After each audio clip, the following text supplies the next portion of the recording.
This is the X-Zone Broadcast Network, broadcasting worldwide on broadcast affiliates and satellite program providers, including CNN Broadcast Network, Sirius Satellite Network, Star Media, Good News Radio Network, Angel Broadcast Network, Wiki Broadcast Network, and WPBN TV. For more information on the X-Zone Broadcast Network, visit us at www.xzbn.net.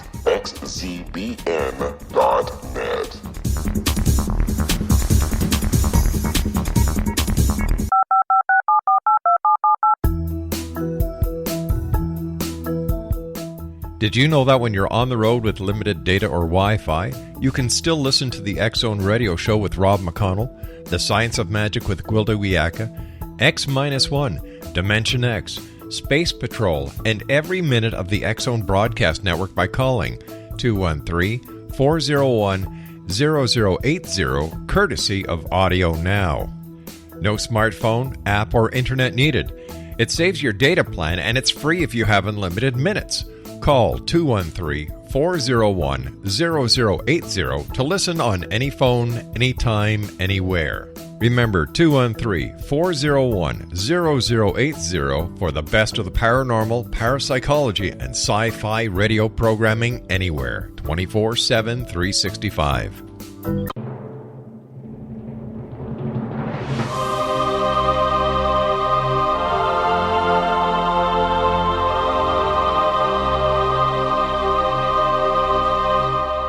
The Science of Magic with Gwilda Wiyaka is largely an opinion talk show. All opinions, comments, or statements of fact expressed by Gwilda Wiyaka's guests are strictly their own and are not to be construed as those of the Science of Magic or endorsed in any manner by Gwilda Wiyaka, Relmar McConnell Media Company, its affiliated networks, stations, or employees.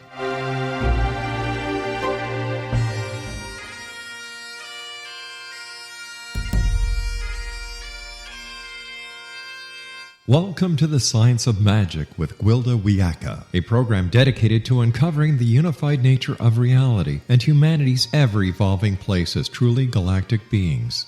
For more information on the Science of Magic with Gwilda Wiyaka, visit us online at www.thescienceofmagic.net.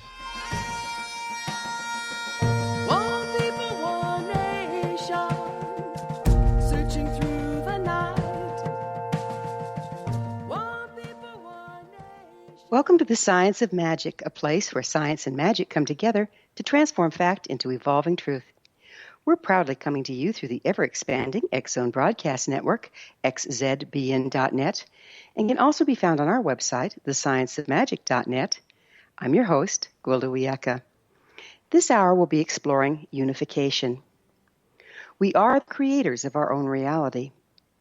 If this is true, why are so many of us ill, unhappy, or living in perceived lack? The problem is not an inability to create so much as creating unconsciously. Throughout our lifetimes, we encounter situations that damage us in some way. The natural response is to try to figure out what caused the incident and judge against it in order to avoid repeating the damage. We make decisions and create our reality around the judgment, usually compartmentalize the incident, and go on with our lives. With the incident carefully locked away, we never access it to reevaluate our judgment. Thus, the judgments we make about life as children stand even when we're adults, with more knowledge to go on. Soon, we're living in very restricted lives, viewing reality through skewed perceptions and creating accordingly.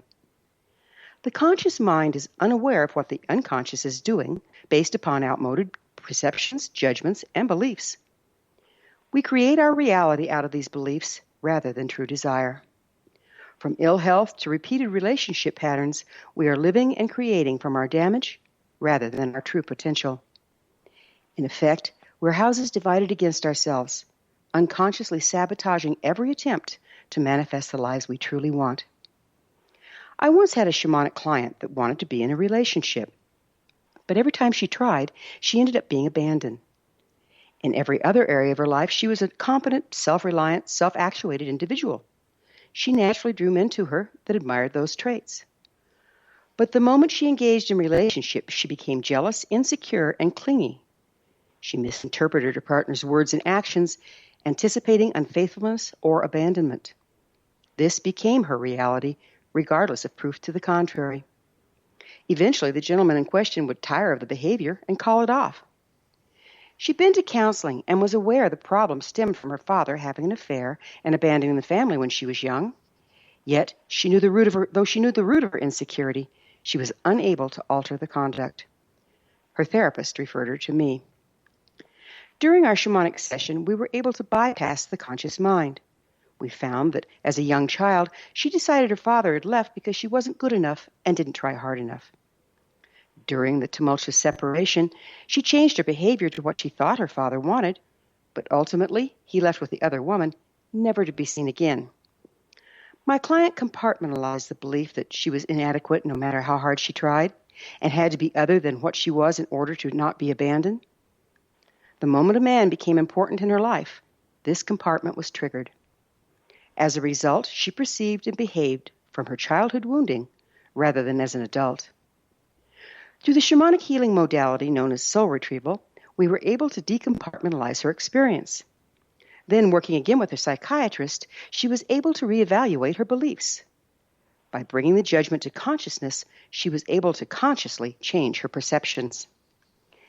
The key is to bridging the conscious and unconscious mind. Until we do, we may be fully aware of the origins of our dysfunction, but helpless to change them.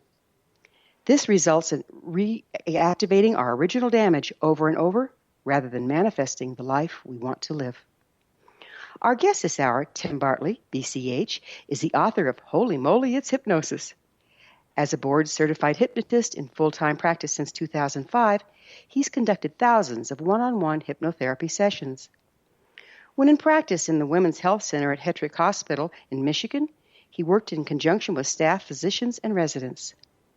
Tim has conducted group therapy seminars and educational seminars and uses the latest hypnotherapy methods in developing new techniques and courses.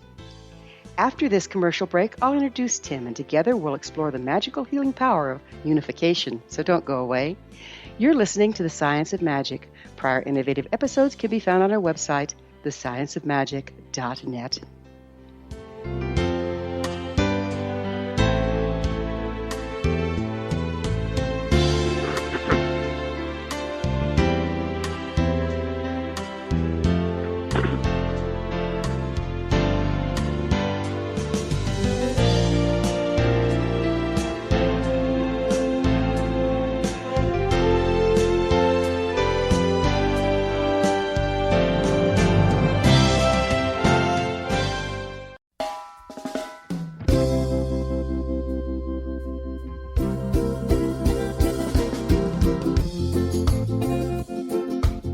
This is Johanna Carroll, host of Dialogue with Divinity on the X-Zone Broadcast Network. While walking along Kaanapali Beach in Maui this past year, I kept discovering all these shells and coral in the shape of hearts. My dialogue with Divinity was very simple. Do you want me to do a retreat to heal people's hearts in Maui next year? And of course, the answer was yes. As a master spiritual teacher, I am offering you a neat retreat called Rise, May 8th through the 12th, 2017, and the chance of a lifetime to rest at a 5-star resort for 5 days and experience a spiritual renewal of your heart and soul. Kaanapali is one of the top 5 beaches in the world. This stunning resort has undergone a $40 million renovation. I walked the entire property, checked out the room choices on your behalf, and I must say it is stunning. Our conference room faces the ocean with sliding glass doors. Maui is known as Mother Maui because it is a soft, gentle, healing energy. In the embrace of Mother Maui, you will feel yourself rising from the limitations of an ordinary life to an extraordinary journey of peace, bliss, and harmony. A greater sense of clarity. Our Rise retreat ignites renewal in the sacred elements of air, water, earth, fire, and wind.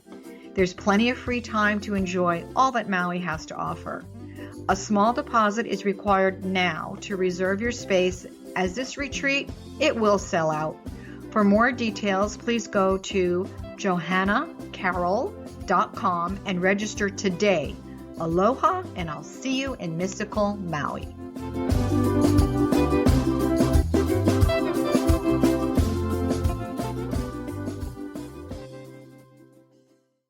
How would you like to be able to read other people's minds? Well, the next best thing is here. When you know how to read a person's name, you know how the person thinks, feels, and behaves. Each letter in our name holds a key to unlock our true essence. Our name contains both our gifts and challenges in this lifetime. Mnemology science discovers personality secrets hidden in the placement of the letters of our names, including the first and last impression people remember about us. Sharon shows us how to interpret the arrangement of letters as outlined in her book, Know the Name, Know the Person. Sharon Lynn Wyeth created mnemology science after 18 years of research and testing her theories, and has supported thousands of people around the world in understanding themselves and others better. You'll enjoy Sharon's unique teachings as she shares her system to learn the gifts behind your given birth name. Even if you don't like your birth name, there are jewels in this book. If you're thinking of changing your name, ready to name your child, or wanting to get along better with others, this is the book for you. If you'd like to improve your relationships and change your life for the better, get the book today, Know the Name, Know the Person, or visit www.knowthename.com. That's www.knowthename.com.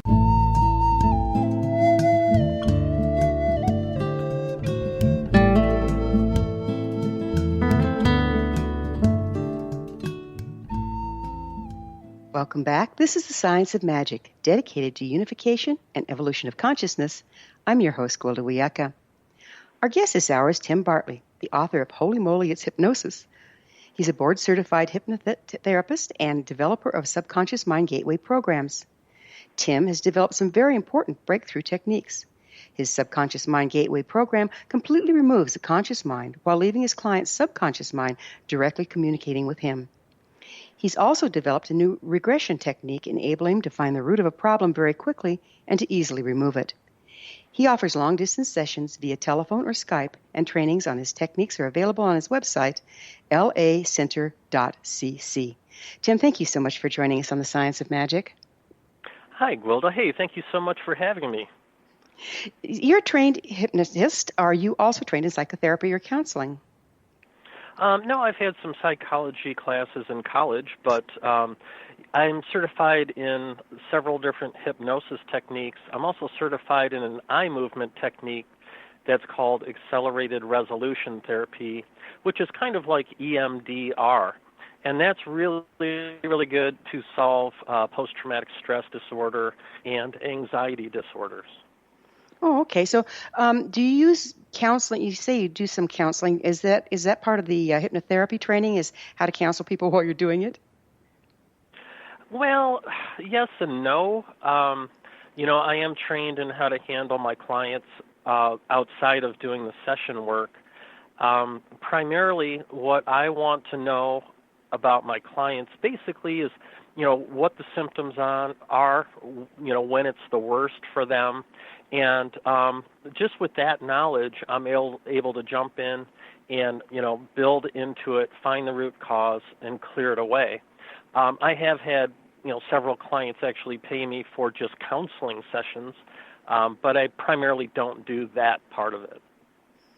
So why don't you describe for us what is hypnosis and how does it work? Well, hypnosis is really focused concentration. A lot of people, when they hear the word hypnosis, they think of like a stage hypnotist.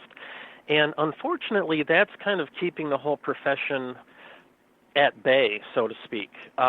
Really what it is, you have to really understand how your mind works to understand what hypnosis is.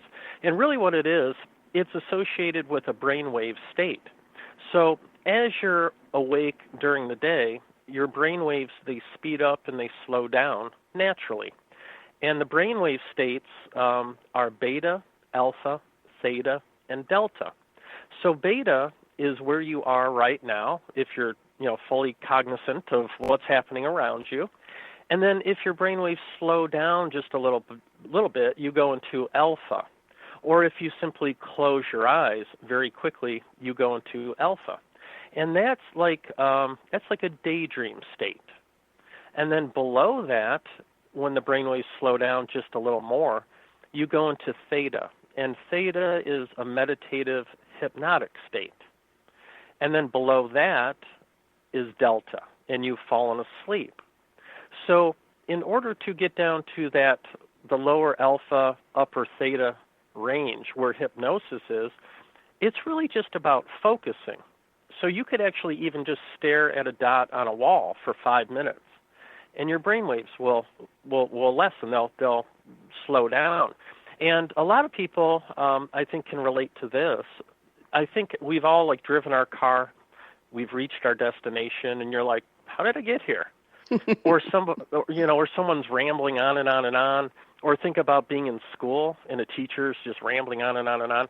And then you kind of come back and you're like, I have no idea what you just said. And that's what hypnosis is. And why you went there is because you were focusing. So that's how you go into hypnosis. And it's a natural brainwave state. That sounds very much like what we do in shamanism, because I interface with doctors all the time. They love taking my brainwaves to figure out exactly what I was doing when I went into trance, because my medical intuitive things and everything else was testing with very high accuracy. So it kind of got their attention. And with the shamanic journey trance, you literally can, at will, enter into, you go first from beta to alpha, then slide alpha down to 7.5 hertz before you go into theta. And it's measurable, it's reproducible, and so it sounds like these are very similar. Yeah, that sounds identical, actually. Yeah. One's 60,000 years old, and the other one's probably a little better wired for people of a day. You don't have to kill any chickens or anything, do you? No, you do. Actually, 24 chickens every time. Oh, man. I was hoping to get away from that. So, Tim, with the understanding there are 4 levels to illness, health, physical, emotional, mental, and spiritual, how do we get sick? Where does it start? Well, what I've seen in the way I was trained was correct. Primarily, people develop problems, emotional problems, like, anxiety, fears, panic, things like that, depression. Then habitual problems like overeating, alcoholism, substance abuse. And then physical problems, a lot of syndromes like fibromyalgia, chronic fatigue, irritable bowels, and many others, of course. And when people come to me, whether they say I'm having panic attacks or fibromyalgia, it's pretty much the same thing. And what that is generally between the ages of 0, the womb, and 7 years old, is where the problem begins. So what it is, there's a child that hits an event. Attached to that event is a negative emotion. Technically, in hypnosis, that's called the initial sensitizing event. And that's what I'm trying to find. Now, so we hit this event, and as you proceed through life, you hit subsequent events, other events that emotionally feel like that first event. And all of your emotions are stored in your subconscious mind. So every time you hit one of these subsequent events, that emotion builds, gets a little bigger, it magnifies. It's kind of like a pressure cooker. And when it gets big enough, that's when the person gets symptoms. So the symptoms could manifest, like I said, it could manifest in depression or panic attacks or fibromyalgia, or literally I'm going to drink my sorrows away, alcoholism. It can manifest in different ways, but really it pretty much begins the same way. There's one event. And through hypnotherapy, and technically that's called age regression, you build up the feeling, which is called the affect bridge, and you have the subconscious mind follow it back to where it began. And I've been trained a lot of different ways in how to do that, and it's very cumbersome and time-consuming, and you really never know if you really found the first event. Because if you find like the second event or the 10th event and you clear that away, the problem is not resolved. So through the years, I've come up with a way to find that initial sensitizing event every single time. And we clean it up, we clear it away, and then we test to make sure that we got it. And the subconscious really doesn't know the difference between real or imagined. So it's exactly like getting in a time machine, going back to that event and reliving it, and helping your client with what they really needed help with. And once you do that, the problem dissipates. And there are other factors, to the therapy as well. Like, if the child was like abused or mistreated or things like that, then there's some other work to do there. But primarily the number one tool in my tool belt is this age regression process. Yeah, it's amazing. It sounds a lot like shamanic healing. One thing I have noticed, I've worked shamanically for over 40 years. One thing I have noticed in my private practice is that the soul loss begats soul loss. In other words, once you have that original triggering event, then you recreate it and get redamaged and redamaged and redamaged. Once you find that original one and release it, does the rest just fall away like a string of pearls, or do you have to do a little work around that to clear up the damage caused by the damage, so to speak? No, it all falls away pretty much. I'll give you a couple examples. Me personally, for most of my life up until about 10 years ago, if I had to go to the doctor to get my blood drawn, I'd either pass out or I'd almost pass out. And one time I had a full-blown seizure. Oof. So in a session, I went to a memory that consciously I did not remember. Your conscious mind is short-term memory. Your subconscious, or some people call it unconscious, remembers everything. So basically, I was 4 years old. I was in the back seat of my mom's station wagon. I was car sick.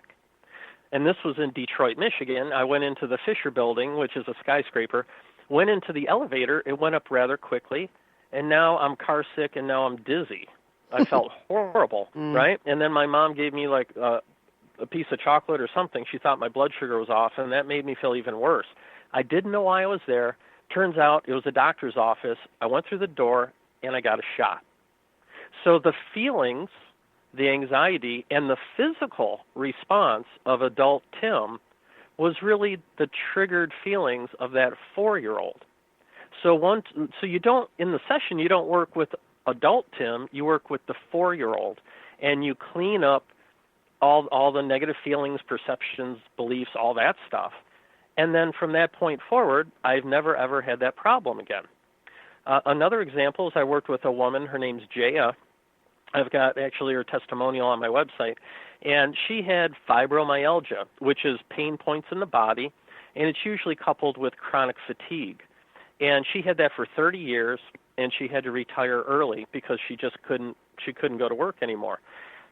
And we cleared it away in one session. And her initial sensitizing event is that she drowned when she was 7 years old. Of course, they resuscitated her, but the emotional impact of that event is what finally caused her fibromyalgia. And she didn't have fibro when she was 10 or 20 or 30. It started when she was around 33, 35 years old. So it took those many years to finally build to the point where she had those symptoms. That's amazing, isn't it? And it sounds to me like what you're doing is decompartmentalizing the experience, and once you decompartmentalize it, the trigger's no longer there? Pretty much, yeah, pretty much. You don't have to go to the subsequent events. Although, if there is a big subsequent event, I will go there. Like I had a woman, she came to me, 7-8 years ago. She says, Tim, I'm clinically depressed because my daughter committed suicide.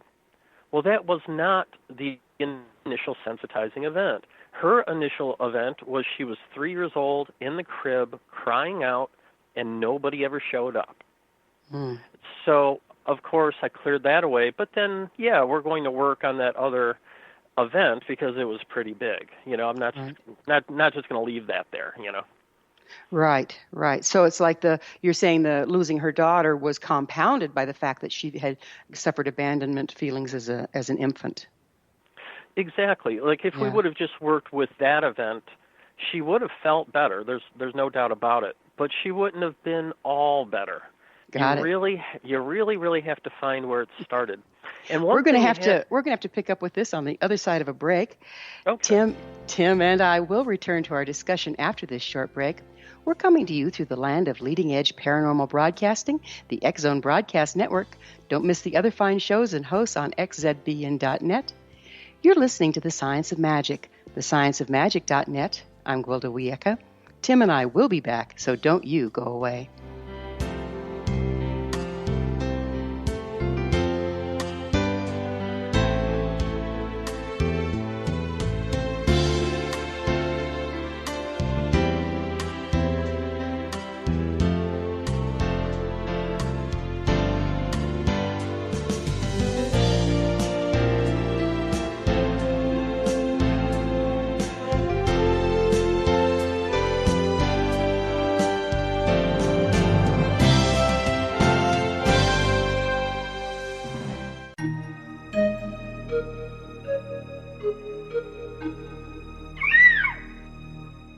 While science pursues fact, magic accesses the quantum level, bridging random facts to form truth.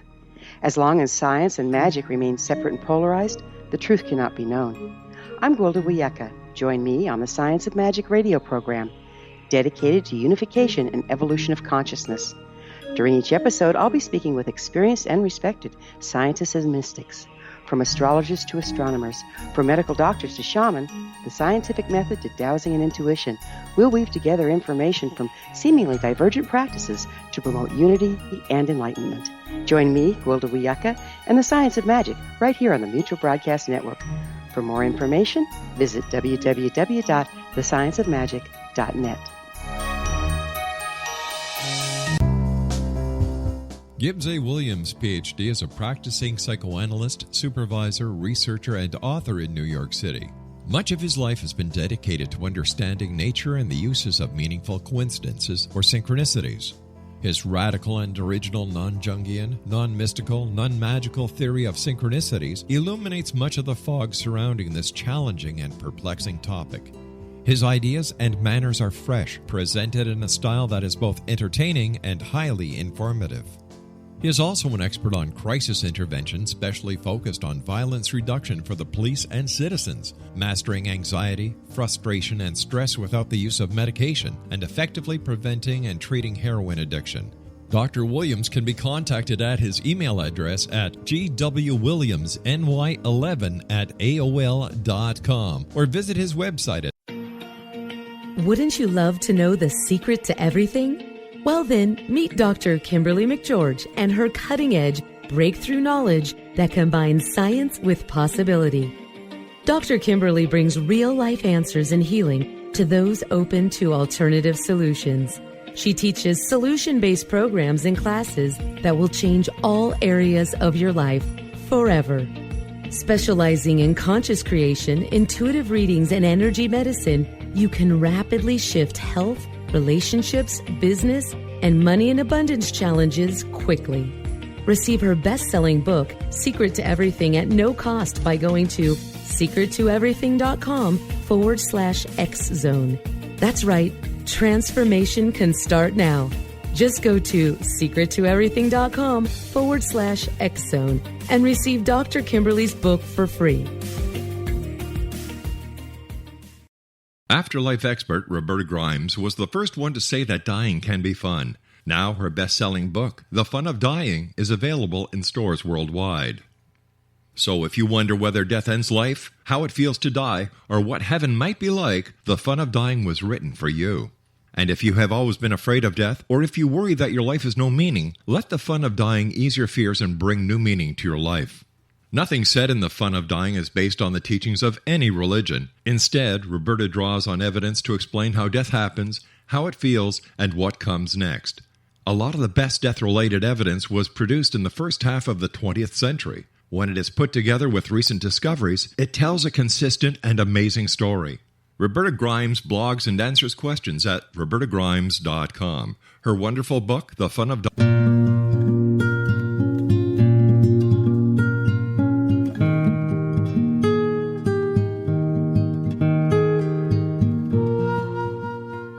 Welcome back. This is the Science of Magic, a place where magic and science come together to promote enlightenment. I'm your host, Gwilda Wiyaka. Our guest this hour is Tim Bartley, author of Holy Moly, It's Hypnosis. He's a board-certified hypnotist and a developer of subconscious mind gateway programs. Tim, There was a lady some time ago, it's a long time ago, I'm giving away my age now, by the name of Louise Hay. And she made an association with illness and the emotional component. Do you find that some of that holds true in your work? Yeah. I actually purchased her book, the one that sold like 1 billion copies. Mm-hmm. And she had affirmation. She would in the book say, hey, like let's say, oh, my stomach hurts, and she would then say, okay, it hurts because of this, and here's your affirmation. And you can do that if you do a lot of affirmations. It will eventually get down to the subconscious mind, or you could do one hypnosis session and do it like very quickly. The same thing. That's kind of my take on that.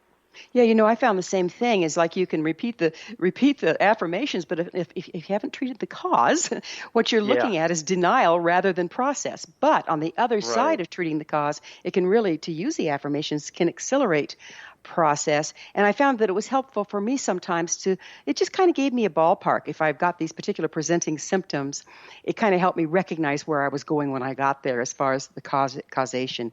Sure. Did you work with it that way at all, or do you start to find how they do look similar issues? Well, my approach always is to find out why the problem's there. I kind of see the brain as like a computer with programs. And you have to find the offending program and uninstall it first. And then after you do that, historically, hypnosis was all what they called direct suggestion. So I'll do direct suggestion after finding the root cause. But direct suggestion simply is like if somebody comes in and says, I'm depressed, then you put them in this altered state, and then you just tell them how good they feel, and you do that a bunch of times. By and large, that doesn't really fix the problem, but with my subconscious mind gateway program, when there is no conscious mind, and then you do direct suggestion, I call it direct suggestion on steroids, because what you say actually is fact to the person, because the part of the mind, the critical factor in the conscious mind, isn't there. So if somebody comes in and says, I'm depressed, I'll get a list of, when they're depressed, like in the mornings, when I'm thinking about this, on the weekends, blah, blah, blah, blah. And I'll simply flip the meaning from negative to positive, and I'll talk for 5 or 8 minutes.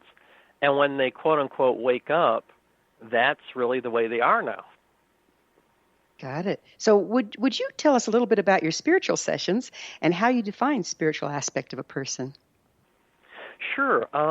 This gateway program, if you're a hypnotist, any working hypnotist would agree with what I'm about to say, is when you're in a session, the thinking conscious mind is still there, and it gets in the way sometimes. And what I developed, and it took me over 3 years to do this, is to get rid of the conscious mind. It's sent into the sleep state, and then I talk directly with their subconscious mind. And I feel that the conscious mind is the wall between the physical world and the non-physical world. And once you lower the wall, the sky's the limit. So when they're there and I have them talking to me, I'll simply say, can I please speak with your spirit guide? Boom. Instantly their voice changes and their spirit guide is there. And I find out what their name is, how many guides they have. And I actually work with my partner. Her name's Justina. She's conditioned to enter the state very quickly, like 2 minutes or less. And then we pull forward her guide, and her guide connects with our client's guides. And we can answer any questions, past lives, if they want to know about their past lives, their current life, healing, even miracle healing, the guides can do. And also you can conduct past life regressions. You can do that in regular hypnosis. However, the thinking conscious mind will fill in some of the information. So you're not quite sure if it's all valid. But with this way, it is all valid. And then you can also progress into the future, which is pretty interesting stuff too. Yeah, absolutely. It sounds to me like the concept you're talking about is known in shamanism as becoming the hollow bone. And that's where a very skilled practitioner is able to set their conscious mind totally out of the way and bring through the information found at the quantum level of their client. Sounds pretty similar, Hmm. doesn't it? It does.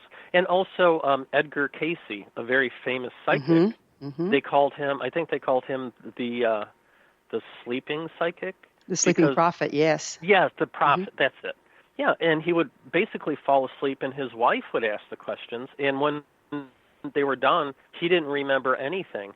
And when I place my clients in the state or my partner Justina in the state, they don't remember anything, although they've been talking to me for like an hour, What do you think belief systems and emotions have to do with illness? Well, it's kind of a 5-step process. The 5th step is actually the problem, but problems start, step number 1, with a perception or a misperception, usually as you're a child. Then that builds number 2, which is your belief system, what you believe to be true about yourself or your parents or the world. Then those 2 build the 3rd thing, which is your thought processes, how you think. And then step 1, 2, and 3 build the biggie, the huge piece, which are your emotions. And your emotions dictate your behavior, your problem. So when I work with clients, this new way that I do age regression, I find out what the causative emotion is, their belief system, their perceptions. I get all of that information.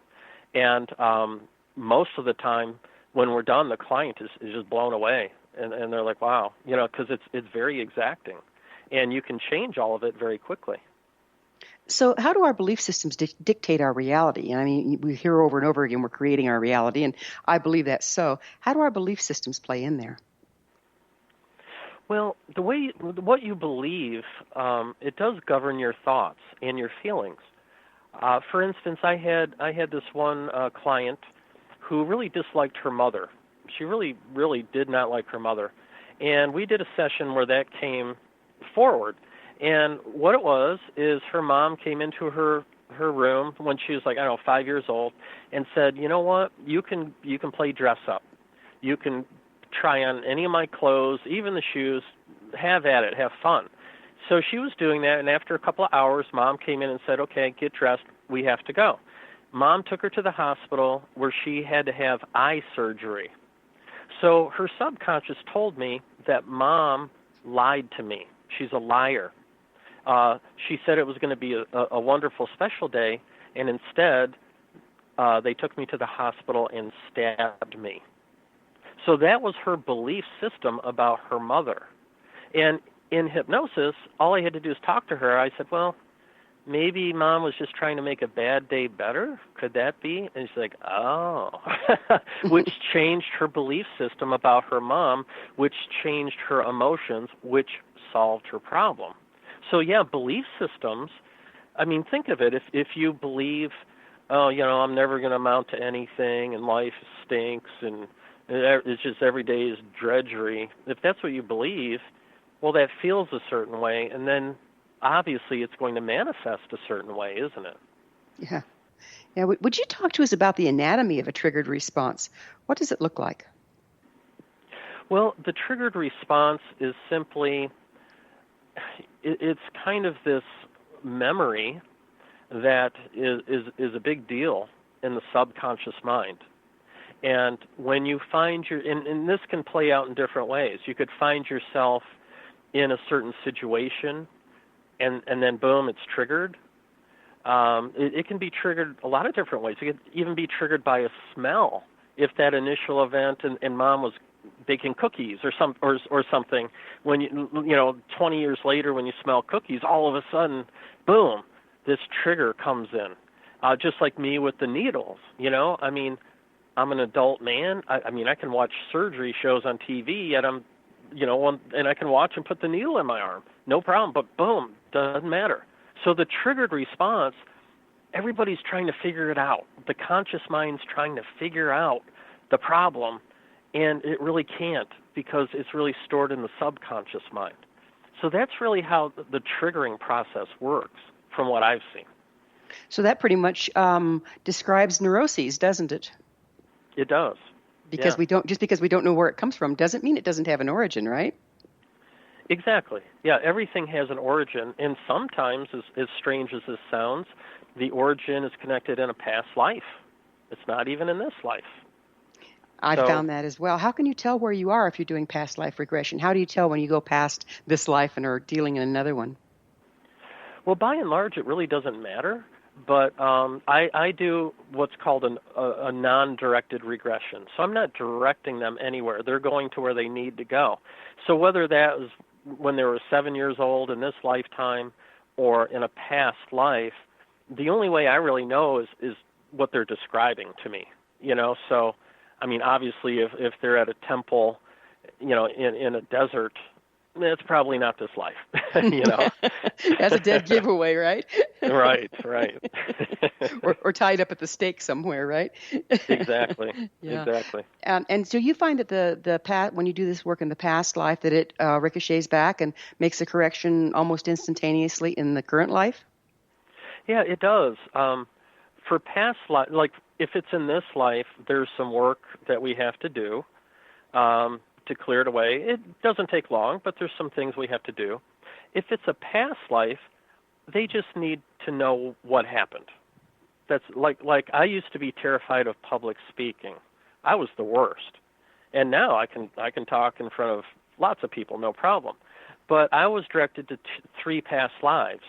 One, I was standing on a hill in the early 1700s. I represented the government, and I had to tell the townspeople some stuff they didn't want to hear. And back then, they might kill you. Another one, I was actually a woman, because we do actually change genders, and I was brought up in front of like 50, 60 people and accused of stealing something. And then the third one, I was in a cave. I was a caveman, and I was living in a cave, and I was dying. I was like 80 pounds. I heard noises at the front of the cave. I dragged my body to the front of the cave. It was like the tribes people making all these weird noises. I was really, really confused. And then it hit me. This was a ritual to pay farewell to those that are about to die. And I'm like, I'm not going to die. I'm not going to die. I'm not going to die. But once I saw those... We're going to have to take a break again, leave a bit of a cliffhanger, All right. but we'll pick up on the other side.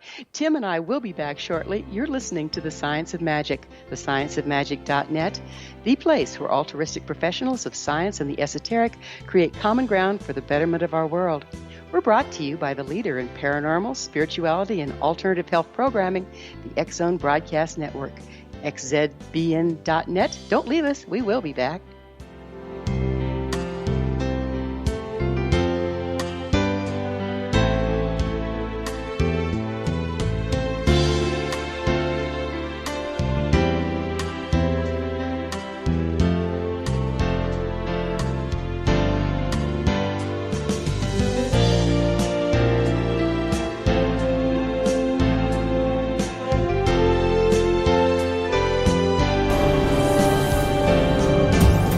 This is the X Zone Broadcast Network, broadcasting worldwide on broadcast affiliates and satellite program providers, including CNN Broadcast Network, Sirius Satellite Network, Star Media, Good News Radio Network, Angel Broadcast Network, Wiki Broadcast Network, and WPBN TV. For more information on the X Zone Broadcast Network, visit us at www.xzbn.net.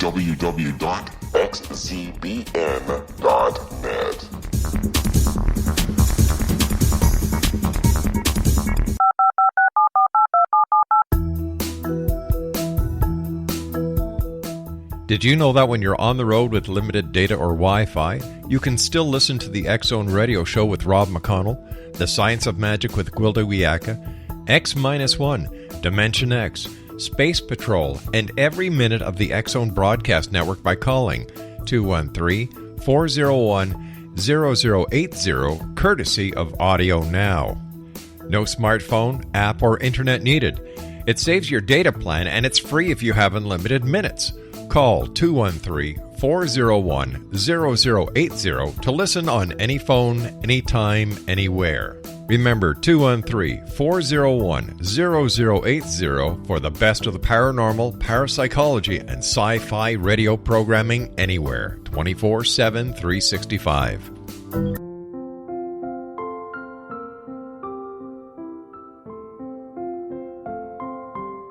I am Dr. Carl O'Helvey, founder, president of a new cancer foundation focusing on evidence-based physical, mental, and spiritual interventions, including natural cancer cures, prayer, meditation, affirmations, nutrition, and other related holistic cancer prevention and cure modalities.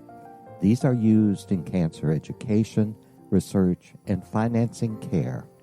I ask for your help to continue this important work by donating at www.holisticcancerfoundation.com.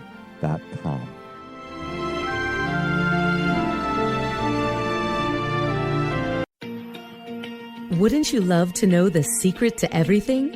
Well then, meet Dr. Kimberly McGeorge and her cutting-edge breakthrough knowledge that combines science with possibility. Dr. Kimberly brings real-life answers and healing to those open to alternative solutions. She teaches solution-based programs and classes that will change all areas of your life forever. Specializing in conscious creation, intuitive readings, and energy medicine, you can rapidly shift health, relationships, business, and money and abundance challenges quickly. Receive her best-selling book, Secret to Everything, at no cost by going to secrettoeverything.com/X-Zone. That's right. Transformation can start now. Just go to secrettoeverything.com/X-Zone and receive Dr. Kimberly's book for free.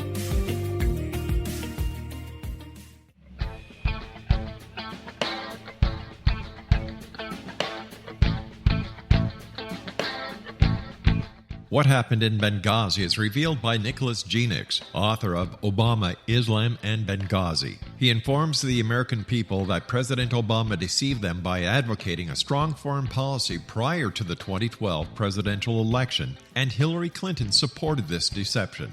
As the title infers, there is a connection between Obama, Islam, and Benghazi. Ample evidence informs Americans that Obama's early indoctrination in the Quran developed an affinity for Islam, why the Quran is the source of discontent in many countries, and why the Obama foreign policy deception led to poor military action and caused the loss of American lives in Benghazi. Genix provides 36 questions for the Select Committee on Benghazi to validate if Americans are justified to mistrust President Obama and Hillary Clinton. An overview of Obama, Islam, and Benghazi is presented on the website www.futureofgodamen.com. That's www.futureofgodamen.com. You're listening to the X-Zone Broadcast Network, www.xzbn.net.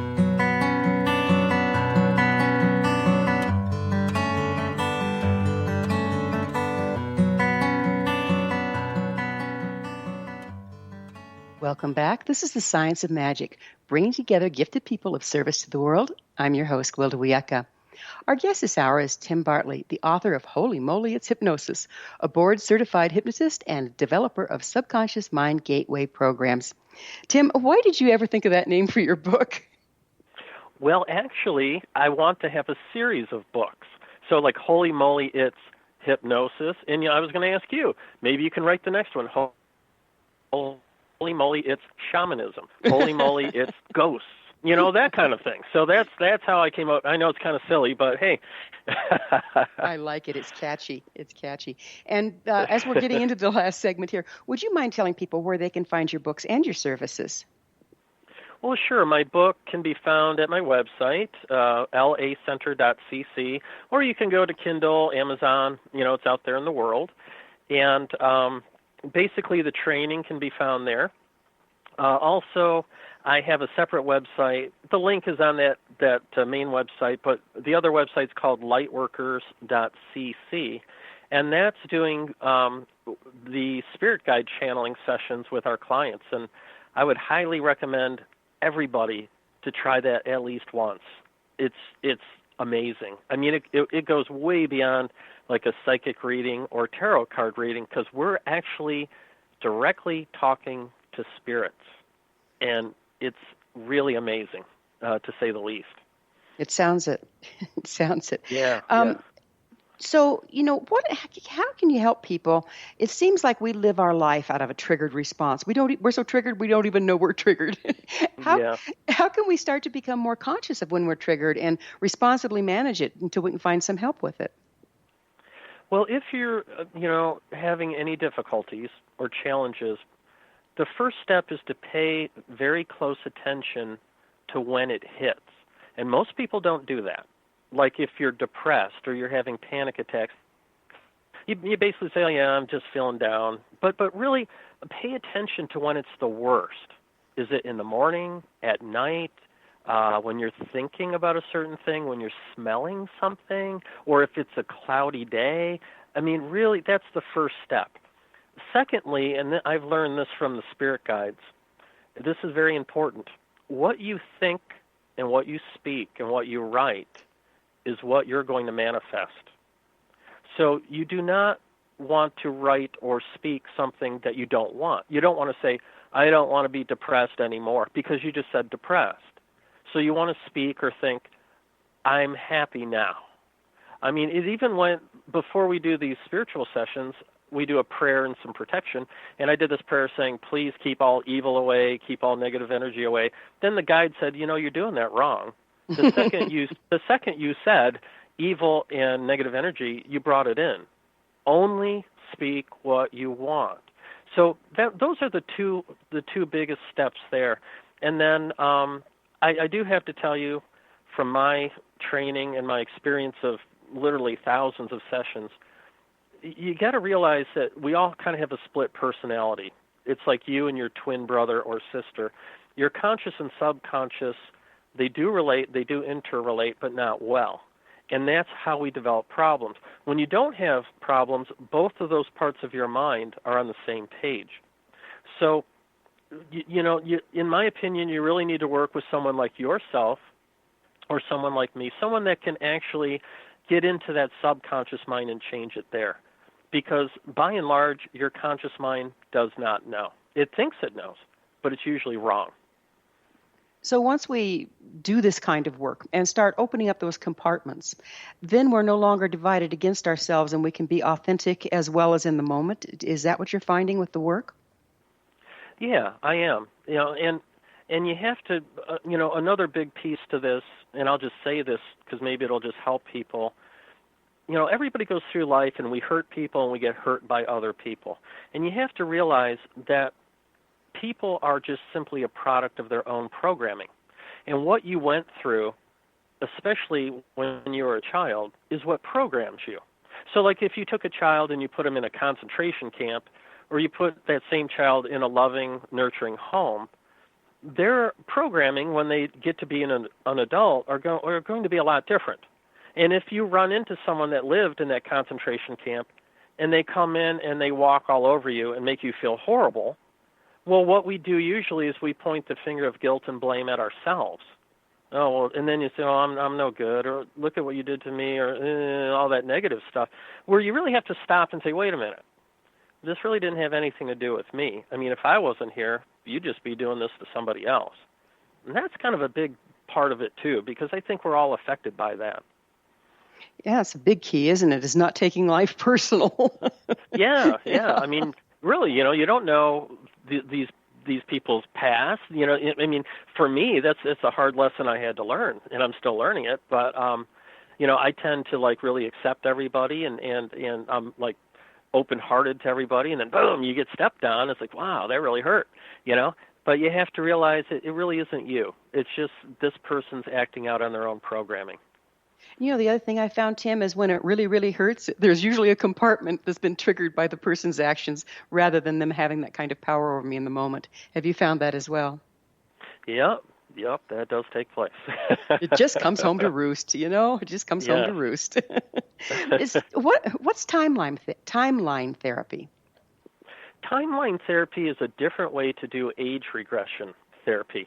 And it was actually created in something called NLP, which is Neuro-Linguistic Programming. Mm-hmm. And I've studied that as well, but I've created that way of doing things in a hypnotic way. So instead of finding the root cause, what you do is you go before you ever felt that way, and then you basically change the perceptions, belief systems, and then you move back. The timeline is like your life. So you've got the now point, you've got your future, and then you've got your past. And people that store their past to the side of them or in front of them, they can't get beyond the crap that happened in the past because it's always right in front of them or to the side. So you have to realign their timeline, and then if they're depressed or panicked or whatever it is, you simply traverse back along that timeline to before they felt it. Then you do some work there, and then you traverse back toward now, and they stop in at different events that were triggered events or events that built the feeling, and you change it as you go. Wow. So do these techniques work long distance, all the ones we've been talking about? And if so, how do you do that? Yeah, I mean, it doesn't matter if somebody is in my office 2 feet away from me, or I just worked with a woman in Saudi Arabia. I mean, distance is of absolutely no concern at all. It's exactly the same, whether it's a hypnotherapy session or a spiritual session, like with my partner Justina, and we work with people all over the place. It's exactly the same. Whatever possessed you to start talking to spirit guides? Well, I'll be honest with you. I really came from the clinician point of view. I actually didn't even believe in spiritual attachments until I had to face it. We're in a session. This woman's voice dropped like 2 octaves, and I said, "Why are you doing this to her?" "'Cause it's fun." I'm like, "Oh no," No. So I learned that there's a big spiritual component, and it's just fascinating. And one thing I've learned from the spirit guides is, besides like the clinical things that we've already talked about, when I'm talking to a spirit guide with somebody's problem, I always ask these questions. Number 1, are they paying back karma? Number 2, do they have a spiritual attachment? Because dead people that don't cross over attach to us, or there are actually quote-unquote demons out there, believe it or not. Another thing is, did you pick this in your life chart? Because actually people pick terminal cancer. People pick all kinds of horrible things before they come here because they want to experience it for some kind of lesson for themselves or lessons for people around them. So there's different components to these problems, and it comes up very frequently. One of these things I just mentioned, they're there. So, and with spirit guides don't tell you everything. Believe me, you have to really dig for the information, but they will tell you, and they can clear away karma. They can change your life chart most of the time, not always. If there's a spiritual attachment, every time they get rid of that, or if it's connected to a past life, I'll just ask them to either disconnect it, and then they might say no, that they have to know what happened, and then also it might be more than one past life, so we might have to dive into several, and then they disconnect it. And once it's disconnected, it's instant healing, which is pretty cool. Thus the word spirit guide. They're the ones that guide you to where you need to go to do the work. Is that correct? Yeah, every living person has assigned to them a spirit guides, either one up to usually 7 or 8, and each one of them has a different thing that they're helping that person with. But everybody has one team leader that will be with you your entire life, and the name of mine is Roman. So Roman will be with me my entire life. The other ones kind of come and go as time progresses. And they are assigned to you to help you, to guide you. Also, a lot of times before dying, they will take your soul out of the body. So you don't have Tim, we're going to have to call it good. Time flies and we're out of it. Thank you so much for being on The Science of Magic. Well, thank you so much, Gwilda. I really, really, really had a good time. Great. Our guest this hour has been Tim Bartley, the author of Holy Moly, It's Hypnosis. His website is lacenter.cc. This has been The Science of Magic. Remember, you can always listen to past thought-provoking episodes on our website, thescienceofmagic.net. Until next time, dear ones, may you be blessed with knowledge and comforted with love as you embrace unification.